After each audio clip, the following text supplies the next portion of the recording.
Marcher, contempler, respecter la quiétude des lieux, ne pas laisser de traces. Voilà ce qui est autorisé sur cette ancienne carrière d'extraction de gravier. Le chantier terminé, la zone a été laissée telle qu'elle et remise en eau par le Rhône. Depuis 2013, le site appartient à l'ASPAS, l'association pour la protection des animaux sauvages. C'est une des seules zones humides tranquilles entre la Camargue et les Dombes. Donc c'est un endroit qui va être très apprécié des migrateurs qui vont pouvoir se poser là, reprendre un peu des forces et puis continuer la migration. Et ça, c'est assez rare sur ce parcours. Donc nous, on est très contents de le préserver et de limiter l'impact humain pour que les oiseaux viennent ici se reposer. Cet espace naturel est l'une des 3 réserves de vie sauvage de l'association. Le principe, la libre évolution, autrement dit ne pas intervenir et laisser faire la nature avec ses cycles de vie et de mort. Selon l'association, les réserves naturelles gérées par l'État ne sont pas assez ambitieuses pour lutter contre l'appauvrissement de la biodiversité. Par exemple, dans le parc des Calanques, il y a l'exploitation de boues rouges qui est autorisée. On peut chasser à la glu dans ce parc-là. Il y a d'autres parcs ou d'autres réserves où on peut couper du bois, chasser, mettre du pastoralisme. En fait, on est loin de zones laissées en libre évolution. Ce discours suscite des inquiétudes. Avec l'achat de ces terrains, l'ASPAS est accusé de déstructurer l'économie circulaire en place.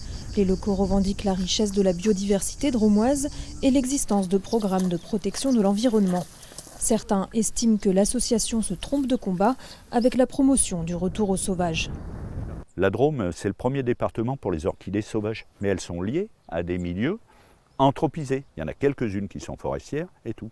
Quand l'ASPAS aura racheté toute la Drôme et aura laissé en libre évolution cet écosystème, on aura perdu quelque chose. L'idée, c'est la gestion intégrée de la faune sauvage. On doit lui laisser sa place, toute sa place, faire des corridors biologiques pour restaurer les coupures, remettre des écosystèmes en fonctionnement et tout, mais la mise sous cloche, c'est complètement dépassé, quoi. Une posture que rejette l'ASPAS. Pour elle, l'être humain fait partie de l'écosystème, mais ne se trouve pas au centre. D'ailleurs, l'association communique peu sur les accès à ces sites. Seules quelques dizaines de randonneurs parcourent chaque année la réserve du Grand Barry. L'objectif, c'est d'avoir des surprises.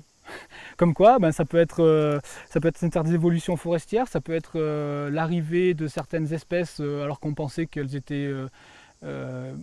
qu'on pensait qu'on ne les trouverait pas sur ces terrains. Ça peut être aussi une proximité avec certaines espèces. Ce jour-là, les plus visibles sont des insectes et de petits reptiles.